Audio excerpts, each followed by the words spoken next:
Bonjour à tous et à toutes. On va relancer un petit peu le stream. Donc, merci déjà à toutes les personnes qui étaient là pour la table ronde autour du Caire. J'espère que ça vous a plu.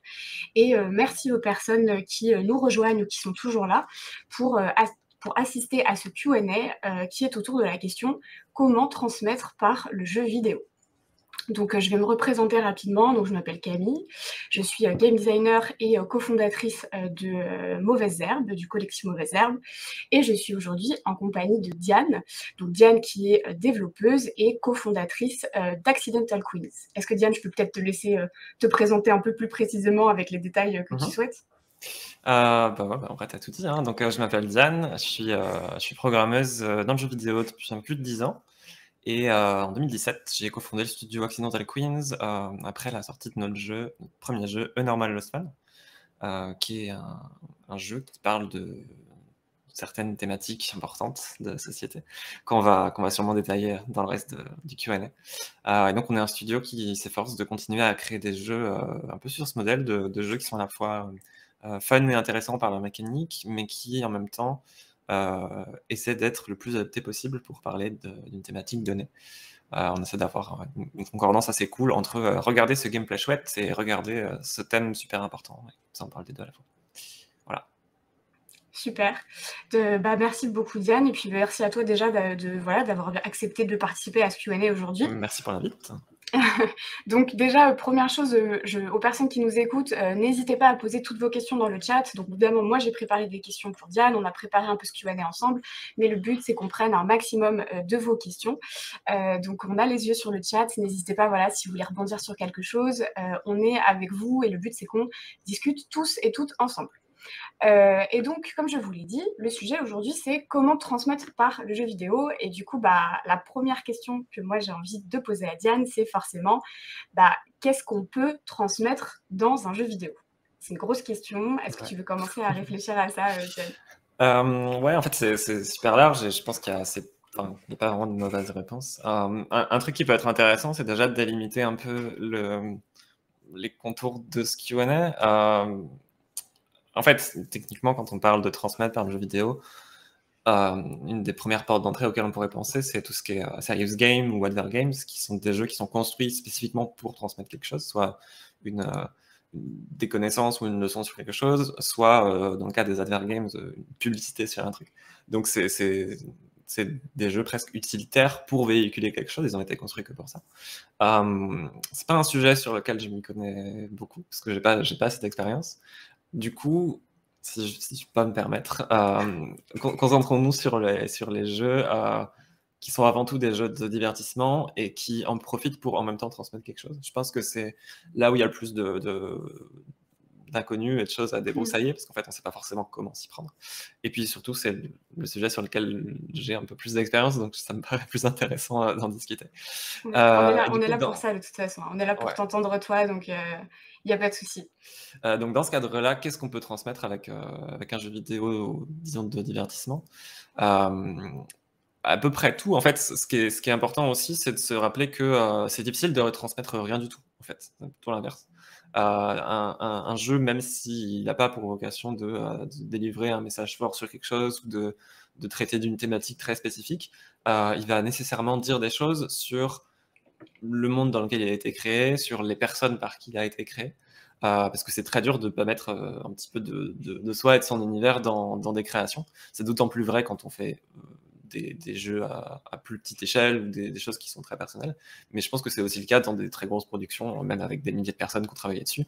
Il y a forcément une identité et un bout peut-être pas un bout de tout le monde, mais en tout cas un bout d'une entité commune qui se retrouve dans le jeu. Donc un jeu qui transmet rien du tout, ce serait un sacré tour de force, quoi. Et du coup, si je vais essayer de répondre à la question, qu'est-ce qu'on peut transmettre à peu près ce qu'on peut. En fait, c'est difficile. Je sais pas s'il y a une vraie réponse à cette question. Qu'est-ce qui est intéressant de transmettre? C'est peut-être pas mal, hein, mais de mon point de vue, c'est vraiment intéressant de servir du jeu vidéo pour transmettre des choses qu'on ne transmettrait pas par d'autres médiums, en fait. Je pense entre nous, mais aussi avec les gens qui sont dans le chat, tout le monde sera prêt d'accord pour dire que que le jeu vidéo est un art et est un élément de la culture en 2021. Je ne sais pas si on a besoin d'avoir ce débat-là, donc on va présumer qu'on est tous d'accord. Moi, je suis d'accord, coup, donc on peut partir de ce postulat-là, il n'y a pas de souci. et donc on est aussi d'accord pour dire que des films qui explorent des thématiques et qui transmettent des idées, ça existe. C'est la même chose dans les livres, c'est la même chose dans une œuvre d'art, une peinture, une sculpture, ce qu'on veut.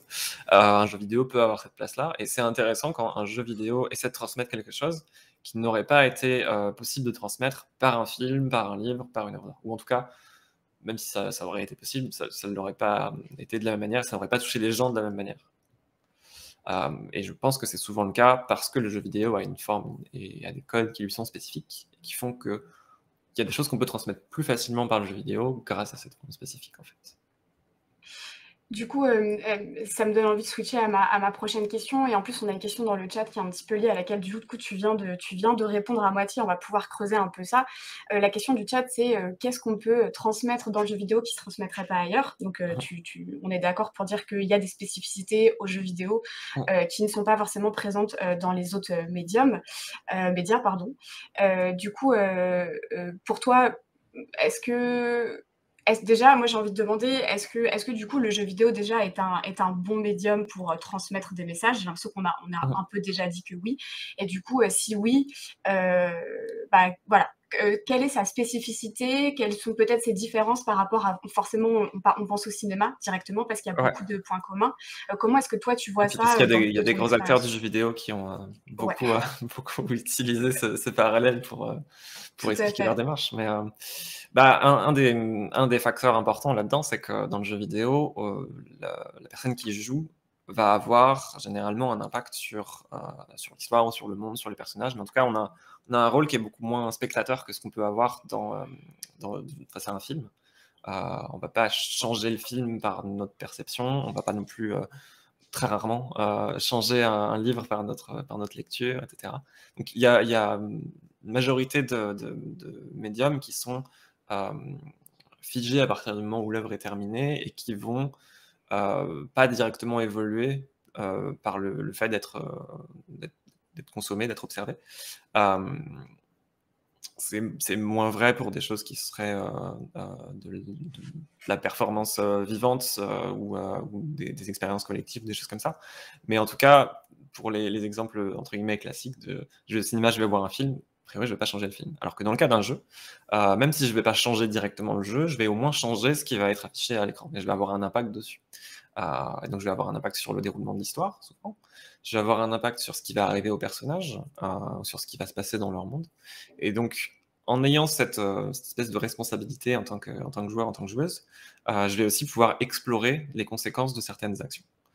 Et du coup, ce qui est très intéressant, c'est qu'on va pouvoir me donner un monde dans lequel plusieurs choses peuvent se passer, et on va aussi me donner la possibilité d'expérimenter des trucs, de faire une action et de voir ce qu'elle donne en retour. Si on revient au parallèle avec le film, dans un film, on va souvent nous montrer regarde, c'est le méchant, il fait un truc pas bien, et comme tu sais que c'est le méchant, si tu devais en tirer une leçon, tuer des gens, c'est pas bien. Ah oui, d'ailleurs, je l'ai vu, il a tué des gens, et après, ça lui est retombé dessus, c'est vraiment pas chouette. C'est souvent un peu plus subtil, mais voilà. Donc on va souvent fonctionner soit avec des exemples, soit avec des contre-exemples. On nous montre des choses qui sont bien pour, à terme, nous dire, en fait, t'as vu, c'était bien, tu l'as vu dans ce film-là, que l'amitié c'est magique. Voilà. Ou des choses pas bien, et t'as vu, quand il se passe ça, oh là là, les conséquences sont pas ouf.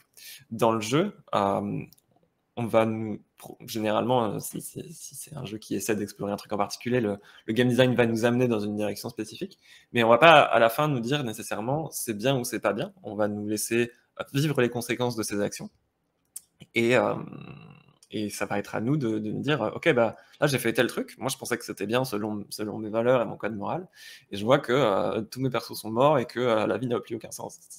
C'était peut-être pas ouf ce que j'ai fait. Donc on a ce levier là de pas donner une seule issue possible, mais de laisser le champ libre à vas-y, fais ce que tu veux, et évidemment l'histoire va évoluer dans un sens ou dans un autre, mais de fait, on va pouvoir déduire nous-mêmes les conséquences de nos actions, et en tirer des leçons.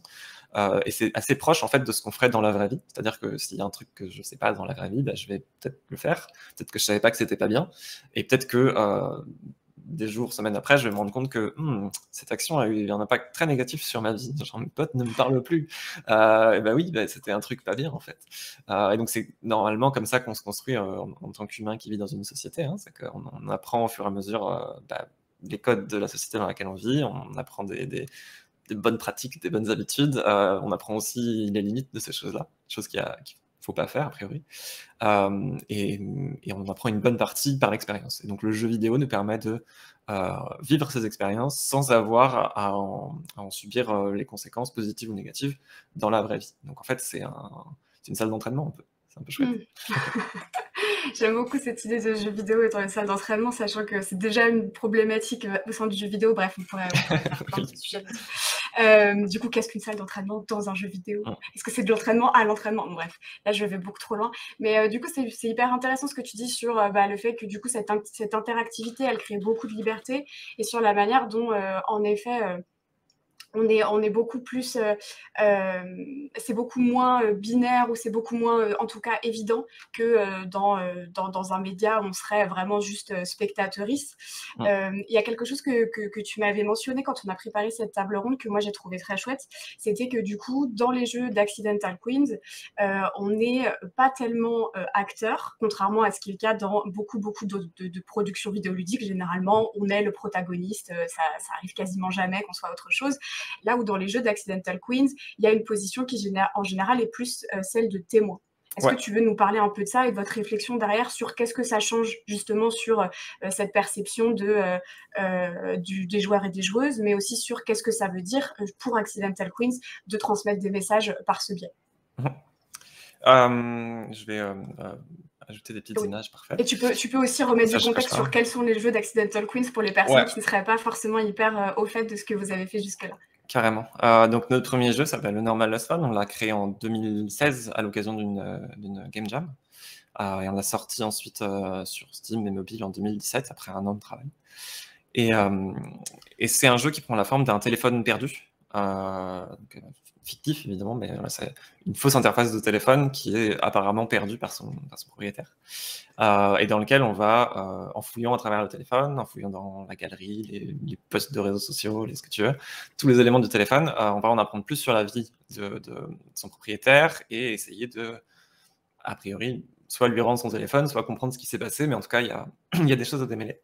Et c'est un jeu qui va traiter de thématiques qui étaient importantes pour nous à l'époque, qui sont toujours, mais qui parlent d'identité de genre et de sexualité, et qui touche aussi à des notions de découverte de soi, de coming of age, et qui est plus généralement une espèce d'outil de sensibilisation aux LGBT-phobie. Donc c'est un sacré spoil, mais bon, le jeu a 5 ans maintenant, donc je pense que j'ai le droit.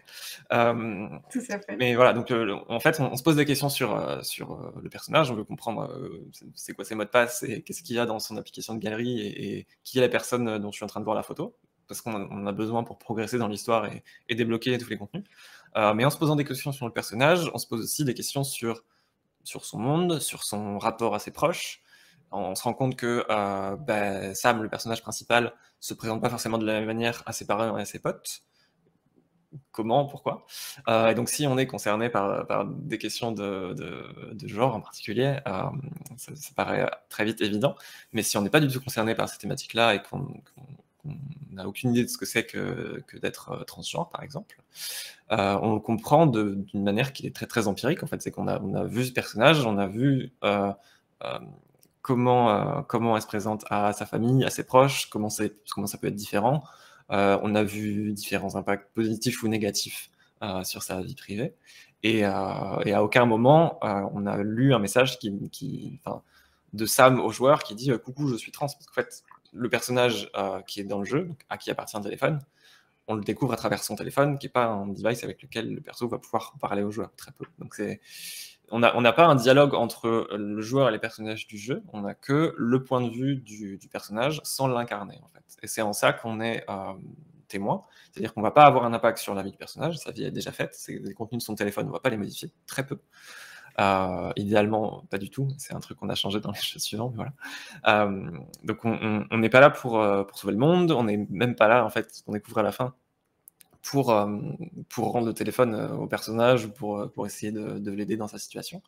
Mais par contre, on a un regard et une perspective qui est absolument unique, qui est que bah, voilà, on voit le monde à travers ses yeux, entre guillemets. Et c'était le point de départ de l'idée de ce jeu, c'est que si tout le monde voyait le monde comme je le vois et avec les éléments que j'ai autour de moi, j'aurais pas grand-chose à expliquer sur ça veut dire quoi être trans, en fait, parce que bah, ça veut dire tout ça. Ça veut dire que j'ai 2 comptes sur une appli de rencontre, ça veut dire que je parle à mes parents pas comme je parle à mes potes, ça veut dire, voilà, je cache des choses à des gens parce qu'il y a des choses que j'assume pas encore entièrement, ça veut dire que j'ai une found family qui n'a rien à voir avec ma vraie famille. Enfin, voilà. Donc c'est plein d'éléments qui sont évidents quand on les découvre à travers la comparaison des différents contenus du jeu, mais qui nous sont jamais donnés comme une leçon de morale ou comme un truc écrit noir sur blanc, genre ah, et ben en fait, ça m'est trans parce que blablabla. Genre, ça aurait très peu de sens, ça serait aussi vachement moins percutant en fait. Donc cette posture de témoin, c'est pas quelque chose qu'on avait anticipé au départ, c'est quelque chose qu'on a découvert après coup, genre ok, pourquoi est-ce que le jeu qu'on a fait il est cool, il a l'air de parler à des gens, qu'est-ce qu'on a fait dans notre game design qui fait que ce truc est efficace? Et en fait, on s'est rendu compte que on n'est pas dans une posture d'action comme ce que proposent beaucoup de jeux. On va pas résoudre les problèmes nous-mêmes. Par contre, on est dans une posture où on n'est pas tout à fait spectateur, spectatrice. On est quand même inclus dans la progression de cette compréhension. Et en fait, le déblocage des énigmes du jeu se passe essentiellement dans la tête du joueur, dans la tête de la joueuse. À tel point que le jeu se speedrun en 17 secondes. Parce qu'une fois que tu as compris. En fait, les verrous que tu as débloqués dans ta tête, ils sont déjà débloqués, c'est fini. Donc c'est autant des choses de l'ordre de comprendre qui sont les personnages entre eux et ce qui leur arrive, que aussi des choses où tu as débloqué une nouvelle manière de penser, en fait. Si tu n'avais pas du tout connaissance du fait que le perso s'appelle ça, mais son papa a dit que c'était un garçon, donc ça ne peut être qu'un garçon. Si tu n'avais pas en tête que peut-être que c'est pas le cas et que son papa c'est pas tout, tu vas pas comprendre le reste des contenus du téléphone de la même manière. Et une fois que cet élément-là est compris, est débloqué, et accepté aussi de la part de la personne qui le perçoit, on voit la plupart des conversations d'un autre œil, en fait. Parce que ça me rappelle pas à tous ses potes, sinon je suis trans et du coup quand je dis ça, ça veut dire ça. Mais une fois que tu le sais, tu vois les choses très différemment. Donc ce format-là, c'est un format qu'on a repris dans notre second jeu. Je remets à nouveau des images, qui s'appelait Another Lost Fun Nora Story, qui était une deuxième take sur le format du téléphone perdu. Pour 2 raisons. Déjà parce qu'il nous restait des choses à raconter avec ce format, et ensuite parce qu'il y avait des choses qu'on voulait raconter mieux aussi. Comme je disais dans le premier jeu, dans Normal Lost Fun, on avait à des moments très précis l'occasion de modifier ce qui se passait dans le téléphone, donc d'envoyer des brouillons que Sam avait sauvegardés, ou voire même d'ajouter des pièces jointes à des brouillons que Sam avait sauvegardés. Et c'était encore trop d'action pour nous. On s'est rendu compte qu'en termes de game design, ça avait peu d'intérêt de forcer le joueur à prendre position et à devenir justement acteur, actrice, alors que tout le message tournait autour du fait que c'est pas ton histoire, c'est pas toi qui va changer ce monde-là, on veut juste que tu le perçoives, en fait. Donc on a entre guillemets corrigé cet élément de conception-là. Et dans le deuxième jeu, on a quasiment à 100% un espace de réflexion, en fait, c'est ça. On invite les joueurs dans ce monde fictif qui est un super univers dans lequel, vas-y, tu peux toucher à tout, tu auras d'impact sur absolument rien, parce que l'histoire de ce personnage, elle est déjà résolue. Le téléphone que tu as entre les mains, tu vas jamais lui rendre.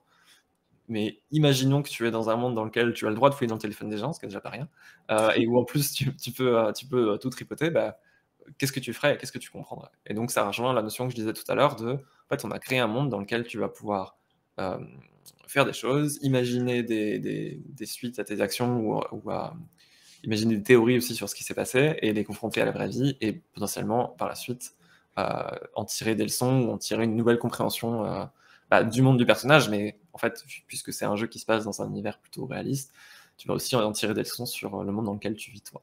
En tout cas, c'est l'objectif.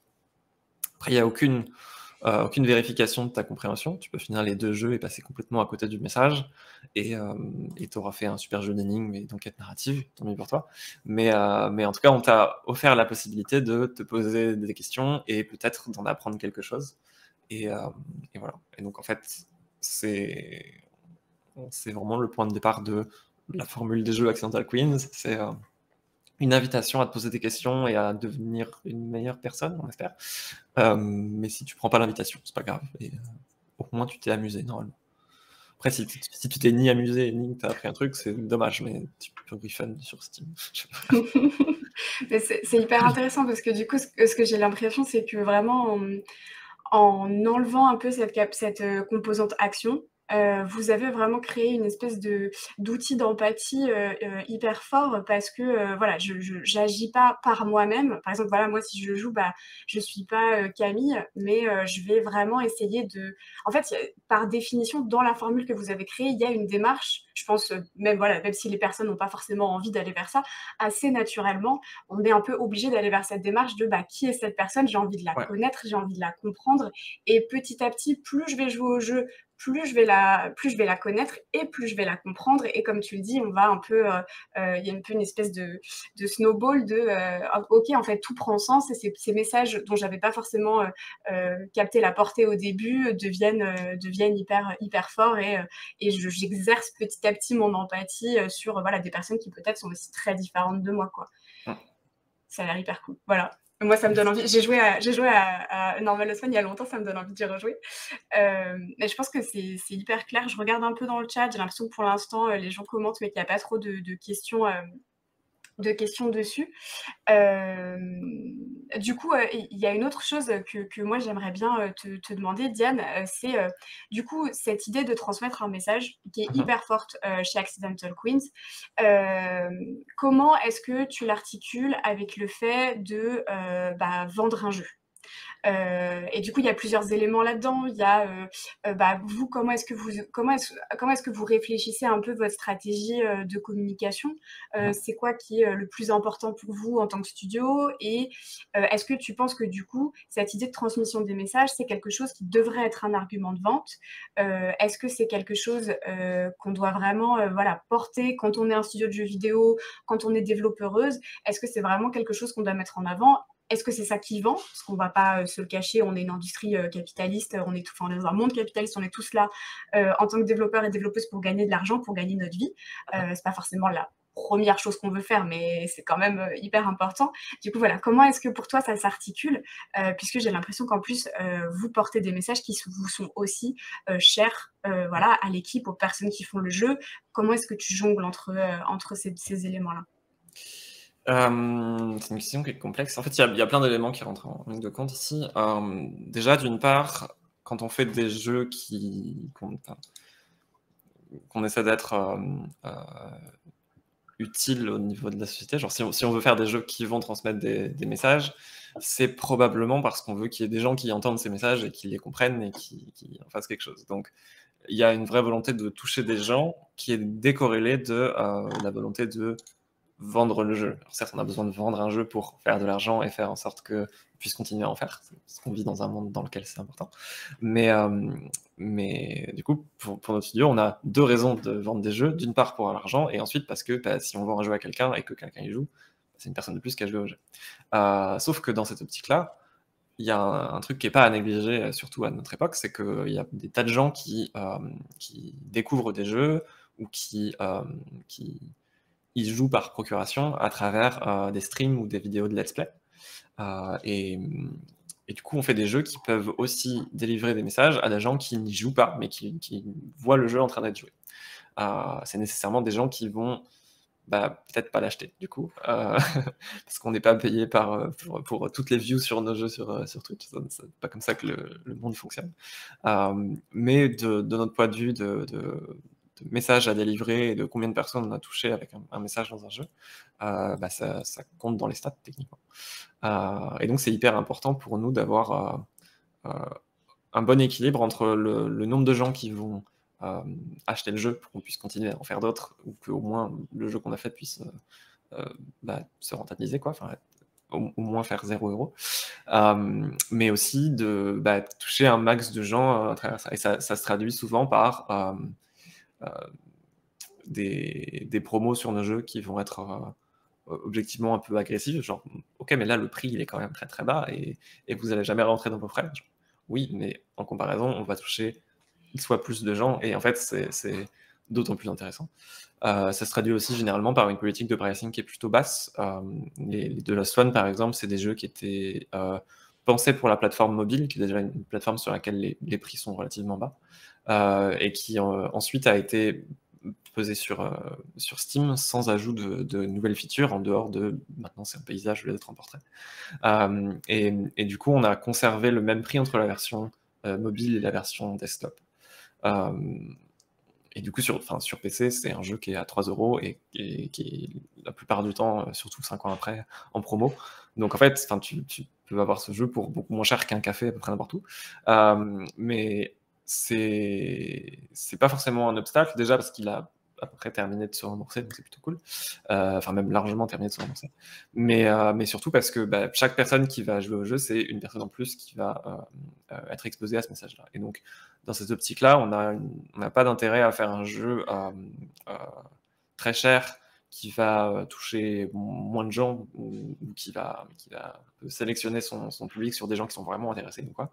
On préfère qu'il y ait beaucoup trop de gens qui y jouent, même des gens qui n'auraient pas eu envie, même des gens qui se sont jetés dessus parce que c'était une promo qui avait l'air cool, ou voilà, et que au pire ils n'ont rien appris à la fin ou ils n'ont pas kiffé, et tant pis, quoi. Donc j'avais une conclusion à cette idée. Oui, alors la suite de ça, et on pourrait pousser le truc à l'extrême, c'est qu'on pourrait se dire, ok, on veut faire un jeu qui délivre un message important, c'est la seule chose qu'on veut faire avec, pourquoi est-ce qu'il n'est pas gratuit? Et je pense qu'il y a beaucoup de créateurs et de créatrices qui prennent cette voie-là, particulièrement dans les milieux militants, dans les milieux associatifs aussi. On a échangé pas mal avec des gens qui voulaient soit collaborer avec nous, soit en général avoir des conseils sur comment est-ce qu'on a fait nos jeux et comment est-ce qu'on peut les aider à amener leur projet au bout aussi. Et dans le milieu associatif en particulier, il y a cette volonté de on fait un jeu qui a une utilité avant tout, et c'est pas un produit commercial, nous on cherche pas à en vivre, on veut juste toucher un max de gens, donc on va le mettre gratuit. Et je peux pas parler au nom de tout le monde, mais en tout cas dans notre cas en tant que studio de jeux vidéo qui fait aussi des jeux de divertissement, on a un vrai intérêt à faire des jeux qui sont payants et pas gratuits, parce que la visibilité sur les plateformes de vente est hyper importante. En fait, les jeux gratuits sont pas ceux qui vont être les plus faciles à repérer. Typiquement, des jeux gratuits sur, je sais pas, sur le Play Store, sur ton téléphone Android, il y en a des milliers qui sortent par jour, et en plus de ça, les 90%, il y a écrit gratuit, mais dedans, en fait, ils sont pas gratuits parce que tu vas payer des trucs dedans. Donc, en fait, c'est dans un écosystème dans lequel un jeu gratuit n'existe pas vraiment, et le regard des joueurs dessus, c'est ok, je vais peut-être télécharger ce jeu parce que ça me coûte rien, mais à quel moment il va me demander de l'argent, à quel moment il va me demander de regarder des pubs, etc. Et donc le rapport au jeu et la manière dont on le découvre est pas du tout le même. Là où en général un jeu premium, tu l'as acheté et tu sais que tu vas te poser devant et que tu vas pouvoir y jouer à ton rythme, avec la liberté que tu veux vis-à-vis de son appréciation, etc. On va pas te bloquer des morceaux parce que non, maintenant tu dois payer plus. Donc le rapport au jeu qu'on va découvrir est pas du tout le même. C'est beaucoup plus chill. On peut plus facilement être ouvert aussi à ce que le jeu essaie de nous dire, parce qu'on n'a pas en permanence l'impression qu'on est en train de nous vendre un truc. L'acte de vente est déjà passé, et à partir du moment où tu lances le jeu, c'est déjà fini. Donc c'est plutôt cool. Et un autre aspect intéressant de faire des jeux qui ne sont pas entièrement gratuits, c'est que quand on parle de thématiques qui font pas forcément l'unanimité, et c'est le cas quand on fait des jeux qui sont militants, par définition, il y a quand même une certaine forme d'opposition. On veut pouvoir écarter un minimum les gens qui vont hate play à ce jeu, tu vois, donc prendre le jeu pour apprécier, pouvoir le détester et lui laisser des reviews négatives. Et le fait qu'il y ait un acte d'achat permet, à mon sens, de limiter un peu ça. C'est-à-dire que si tu veux laisser une review négative sur ce jeu, il va falloir que tu le payes d'abord. En fait, tu dois payer ton droit de laisser une review négative. Les gens qui sont suffisamment hateful pour aller jusque-là, Il y en a déjà vachement moins. Et en plus, s'ils le font, ils nous ont quand même donné de l'argent, donc c'est pas grave, c'est déjà ça. Donc il y a un vrai enjeu à se positionner comme coucou, regarde, on est un vrai jeu que tu vas acheter et après tu pourras le découvrir à ton rythme et avec tes propres conditions. Et on n'est pas un truc que tu peux juste prendre, critiquer et jeter par terre sans conséquence. Ça vaut quand même un peu d'argent. Donc ça, c'est intéressant. Et il y avait une autre partie à ta question, et j'avais aussi une réponse, mais je l'ai oubliée. Oui, moi aussi, attends, on parle beaucoup. Non, bah non, on parlait vraiment de qu'est-ce que c'était que transmettre un message et vendre un jeu. Moi, je Ah pense oui, que c'est c'est... ça, c'était sur la Ouais. communication. Tu avais parlé de Ah oui, communication. ouais, tout à fait. Un truc qui est intéressant, je pense, dans la manière dont on a vendu nos jeux, c'est qu'en termes de communication, on met pas toujours le message du jeu en avant. Et particulièrement pour les raisons que je viens de citer, en fait, hein, du fait que c'est des messages qui vont pas forcément faire l'unanimité. En fait, on a fait Honor Lost Fun et Another Lost Fun dans une démarche presque une démarche un peu pédagogique. En fait, c'est que c'est un outil qui va te permettre de déconstruire certaines notions que tu n'avais pas encore déconstruites. Donc, par exemple, Normal Lost Fun qui parle de transidentité, c'est pas un jeu à destination des personnes trans. Enfin, en tout cas, pas nécessairement, même si c'est toujours cool d'avoir un jeu qui nous représente. Mais c'est aussi un jeu qui s'adresse à des personnes qui ne sont pas concernées, voire qui n'ont pas du tout connaissance de ces problématiques-là, pour justement être une porte d'entrée et un outil de compréhension intéressant. Ce qui veut dire que si on avait, admettons, sur la page Store, la page Steam du jeu avec une grosse bannière en haut, si on avait le meilleur jeu LGBT de tous les temps, pour des gens qui sont ni concernés ni intéressés par cette thématique-là, ils vont peut-être se dire que c'est pas pour eux. Voire même s'ils sont hostiles à cette idée-là, ils vont se dire ok, c'est vraiment pas pour moi, et juste passer à leur chemin, quoi. Alors que si on n'annonce pas que ça va parler de ça, mais que ça se trouve en parler quand même, on va pas immédiatement repousser les gens qui sont ceux qu'on a le plus envie de toucher, en fait. Parce que spécifiquement pour A Normal Lost Fun et Another Lost Fun, on va parler d'un truc que tu connais peut-être pas, mais en sortant du jeu, tu vas normalement mieux comprendre ces interactions-là, si tu as fait un petit peu attention à ce qui s'est passé. Donc, on sait que de base, tu n'aurais pas acheté un jeu parce qu'il parle de ça, parce qu'on sait que ça, c'est pas un sujet qui te parle. Donc, à la place, on a un hook qui est totalement différent, et dans le cas des Lost Fun, c'est waouh, un téléphone perdu, je me demande bien à qui il appartient. Les deux jeux s'ouvrent avec une notification de SMS dans le premier, c'est un message de papa. Dans le second, c'est un message d'un dénommé Ben, qui est un personnage important dans Lost Fun, qui nous disent tous les deux où es-tu, j'ai pas de nouvelles, rappelle-moi, quoi. Donc il y a un espèce de conflit de départ qui est oh là là, le personnage a disparu et je viens d'ouvrir le jeu, j'en suis à 2 secondes de jeu et il y a déjà ce truc-là qui m'appelle. C'est l'appel du héros en fait, hein. C'est oh là là, viens me sauver, quoi. Dans les faits, on se rend compte très vite que on va sauver personne, mais en tout cas, le hook est fait et ça y est, on est pris dans l'histoire normalement. Et en fait, dans toute la communication en amont, dans le trailer des jeux qu'on a d'ailleurs, je crois, mis sur le stream tout à l'heure, ou dans la page store, ou dans la plupart de la communication que nous on a fait en tant que studio vis-à-vis du jeu, on met pas forcément en avant le cœur des thématiques qu'on essaie d'explorer. On se cache pas non plus du fait que c'est un jeu qui va parler de trucs intéressants, donc si ça te branche, bah, viens le découvrir, mais on révèle pas que c'est un jeu qui va parler de ça et qui va t'apprendre ça sur ça. Justement pour éviter de se couper une partie du public qui serait pas intéressé ni par une envie de progresser sur sa compréhension de cette thématique-là, ou même qui serait hostile aux idées qui sont présentées.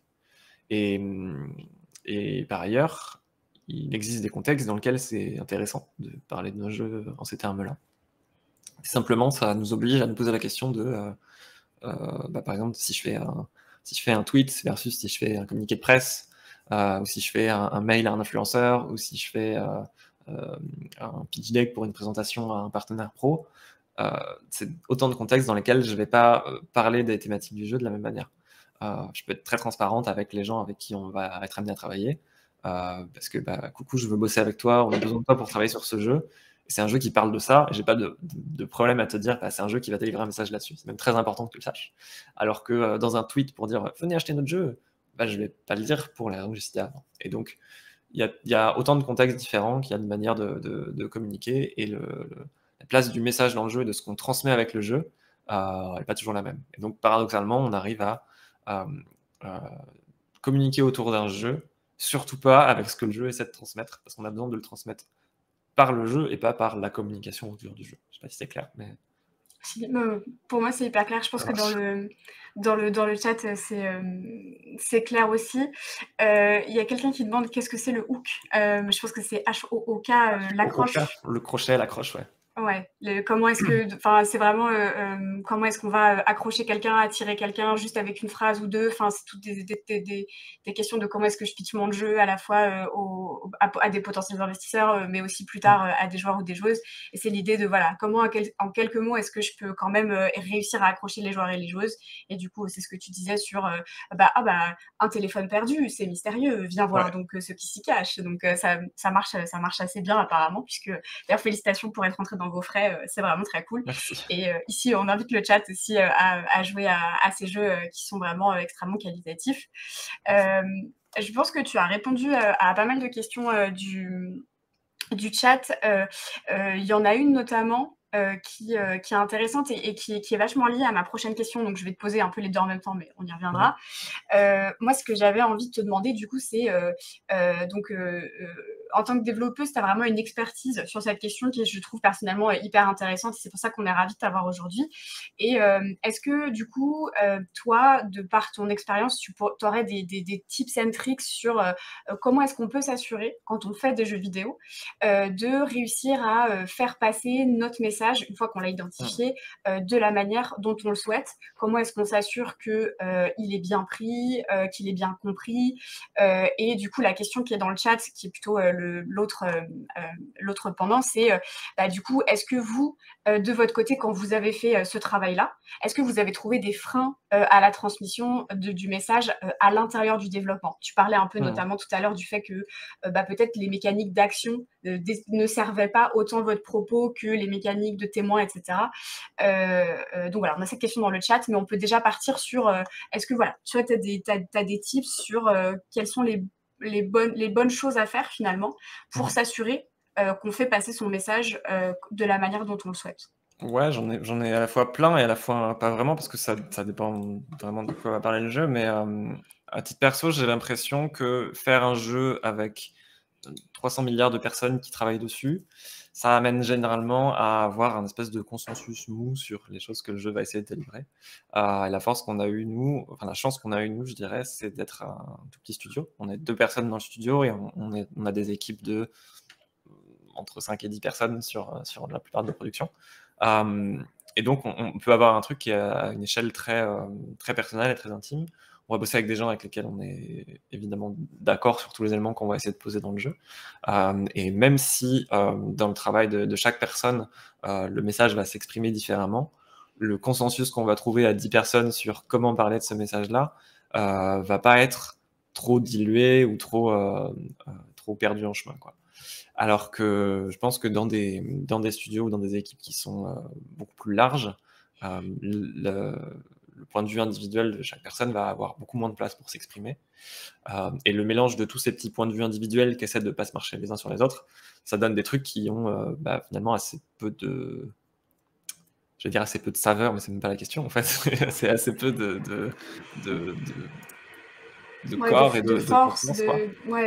c'est moins percutant, quoi. Il y a un côté où... Probablement. Et à l'inverse, les choses qui vont être construites pour être très percutantes vont aussi devoir être clairement identifiées. C'est-à-dire que dans un jeu qui est fait par 2 personnes qui parlent d'une thématique qui leur est très proche, voire qui touche à leur vie personnelle, les choses vont paraître vraies si elles sont vraies dans ma vie. Enfin, je peux pas faire un truc qui sonne faux si c'est un truc que j'ai vécu, tu vois, ou si c'est un truc que mes proches ont vécu. Alors que si je suis une personne parmi des centaines qui parle d'une thématique que le lead creative director de l'autre studio a posé sur papier et mis dans un doc, et que j'ai essayé de comprendre à ma façon et de retranscrire ensuite dans mon travail, genre le côté ça sonne juste et c'est personnel, il est entièrement balayé, quoi. Donc Je dis pas que les gros studios et les grosses équipes peuvent pas faire des jeux qui sont percutants, je prétendrai pas ça, mais par contre, j'ai absolument aucune idée de comment ils font s'ils y arrivent, donc voilà.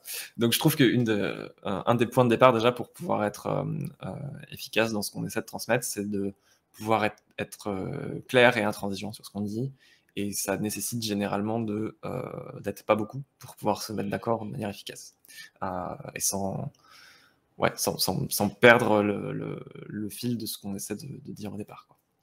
Un autre truc important pour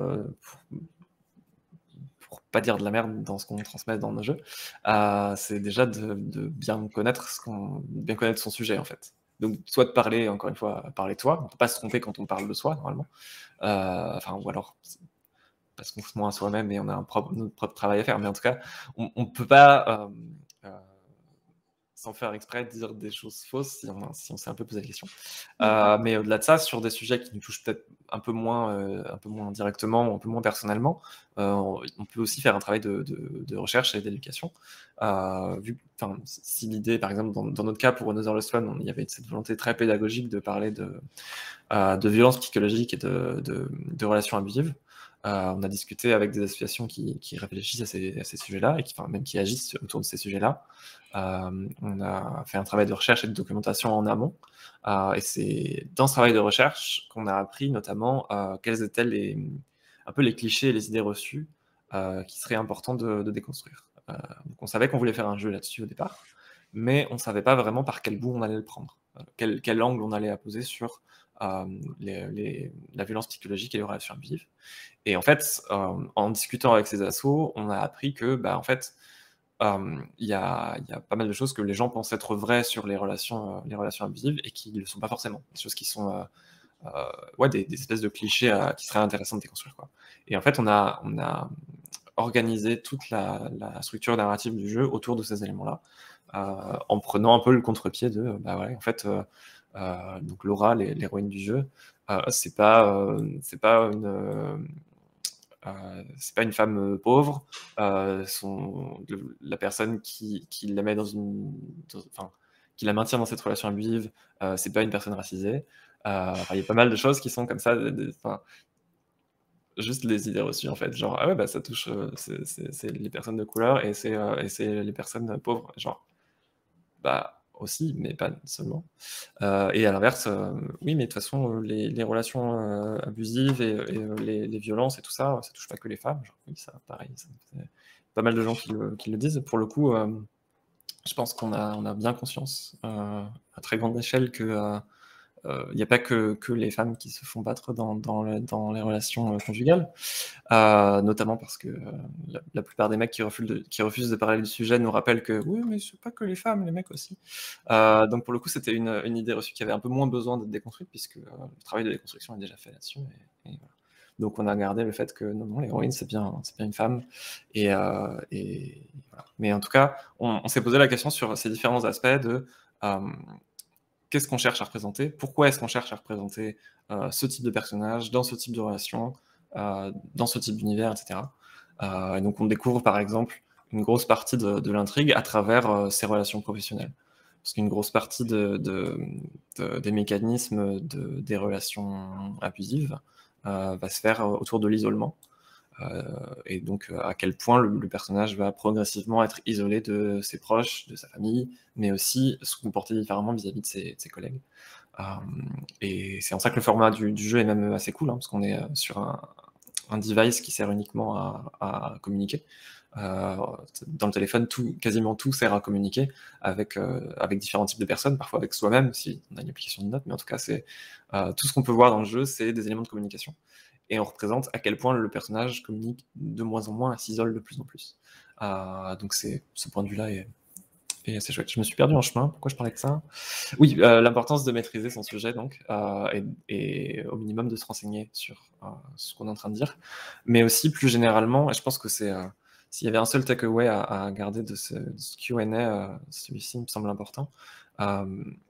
L'enjeu, quand on veut transmettre quelque chose avec nos jeux, c'est de toujours se questionner sur pourquoi est-ce qu'on fait chacun des choix de conception qu'on fait. Est-ce que je suis en train d'ajouter cette mécanique de jeu parce qu'elle est fun, parce que je l'ai vue ailleurs, parce que je l'ai copiée à quelqu'un d'autre, ou parce qu'elle va dans le sens de ce que j'essaie de dire avec ce jeu. Et parfois, on n'a pas le choix, on a besoin de faire un jeu fun qui va aussi transmettre des trucs, donc on va faire des choix de conception pour le rendre fun. Mais c'est intéressant de se poser la question de est-ce que cette mécanique de jeu, je pourrais l'enlever et le message resterait intact ou pas. Et donc il y a un équilibre à avoir évidemment entre un jeu qui est purement fun et un jeu qui est purement un message mais qui est chiant à mourir, donc faut faire des choix. Mais voilà, la question se pose toujours. C'est la même chose sur les représentations qu'on va faire dans le jeu. Alors c'est pas du tout le sujet de cette table ronde, mais je sais que c'est un truc qui va probablement parler à la plupart des gens dans le chat, mais il y a la même question à se poser quand on parle de représentation dans un jeu, c'est pourquoi est-ce que je représente ce type de personnage, pourquoi je fais ce choix dans le background du perso ou dans les choses qui vont lui arriver. Est-ce que c'est par habitude? Est-ce que c'est parce que je reproduis un cliché et que les gens vont comprendre tout de suite? Est-ce que c'est parce que je prends l'exemple sur une autre histoire qui raconte la même chose et que sans réfléchir, j'ai juste repris le même exemple? Et du coup, suite à ça, maintenant que je me suis posé la question, qu'est-ce que j'en fais? Est-ce que c'est intéressant de reproduire ce cliché? Est-ce qu'au contraire, je ne devrais pas faire exprès de ne pas le reproduire? Est-ce que c'est pertinent de raconter une histoire qui a déjà été racontée 1000 fois? Ou est-ce que je peux raconter autre chose? Et en fait, il n'y a jamais de bonne ou de mauvaise réponse, c'est juste par rapport à la finalité que je veux atteindre, qui est délivrer un message sur cette thématique-là, il y a des points sur lesquels, ouais, c'est cool de reprendre un truc qui a été vu 1000 fois. Comme ça, j'ai pas besoin de le réexpliquer, tout le monde comprend très vite et tout le monde sait à quoi s'attendre. Il y a aussi des points sur lesquels c'est au contraire très intéressant d'explorer les aspects qu'on voit moins souvent. Donc voilà, d'une manière générale, savoir ce qu'on dit et savoir pourquoi on le dit, c'est vraiment les deux éléments les plus importants pour transmettre quelque chose d'utile et d'efficace à travers nos jeux.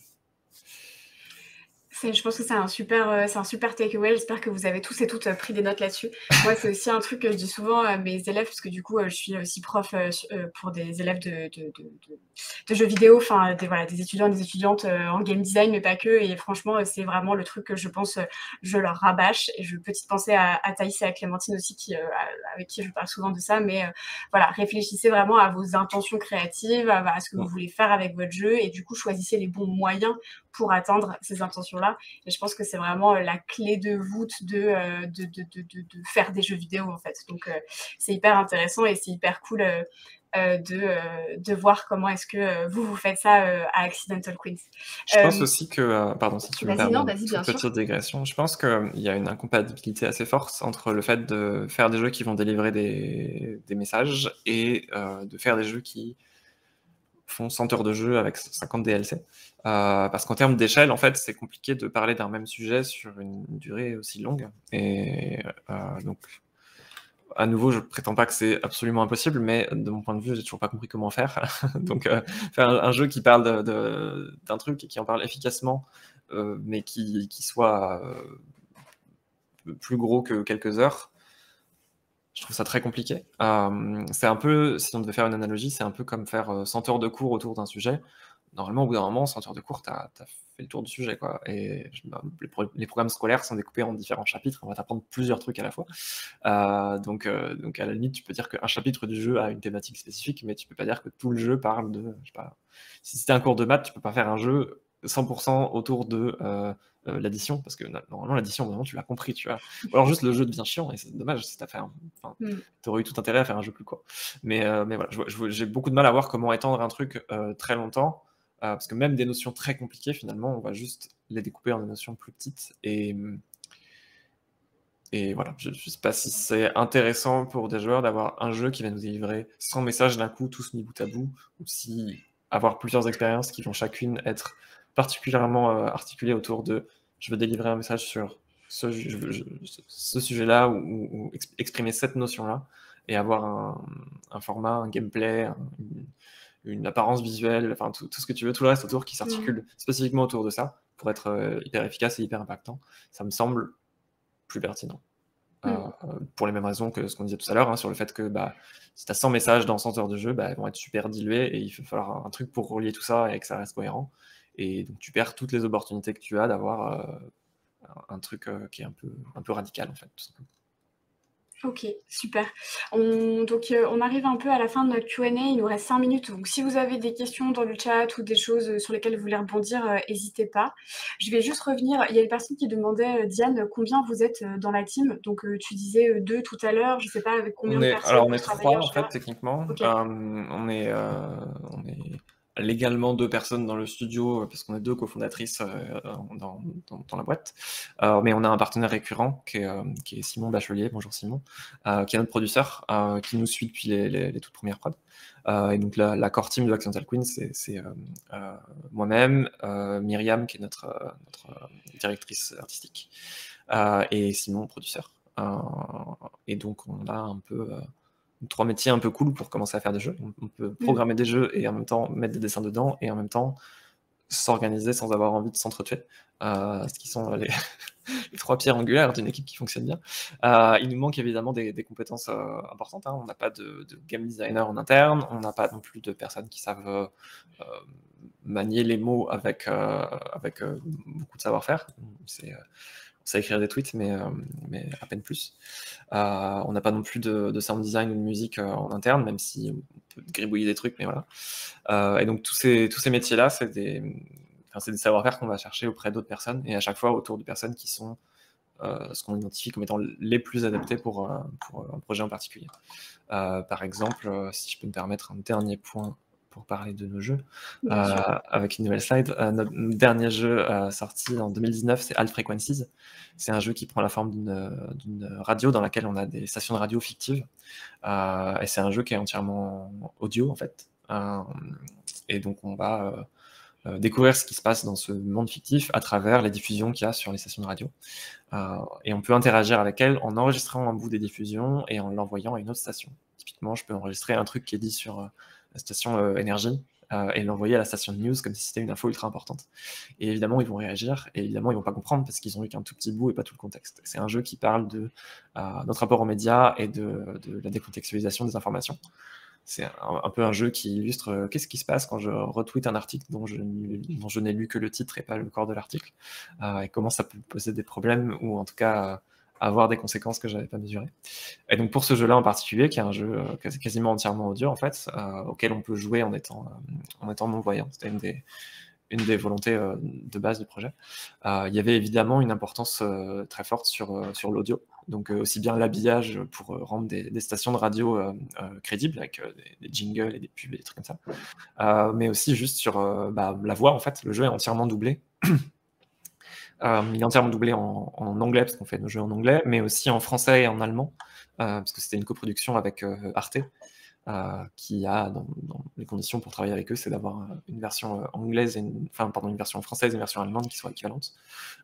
Et donc, comme on s'est dit, mais en fait, on va aussi le mettre en français, et bah, du coup, il fallait aussi le mettre en allemand. Donc, ça fait un jeu avec un doublage en 3 langues intégral, plus des menus qui sont entièrement navigables à l'audio, plus un habillage qui doit être hyper travaillé, hyper crédible. Donc, c'est évidemment un projet sur lequel on n'avait pas ces compétences-là en interne, et on a dû avoir déjà plein de voice actors évidemment, mais aussi une personne pour chef d'orchestrer toute la partie son. Voilà. Donc selon les projets, on forme des équipes qui sont différentes en fonction des besoins de projet. Ça marche. Merci beaucoup, Diane.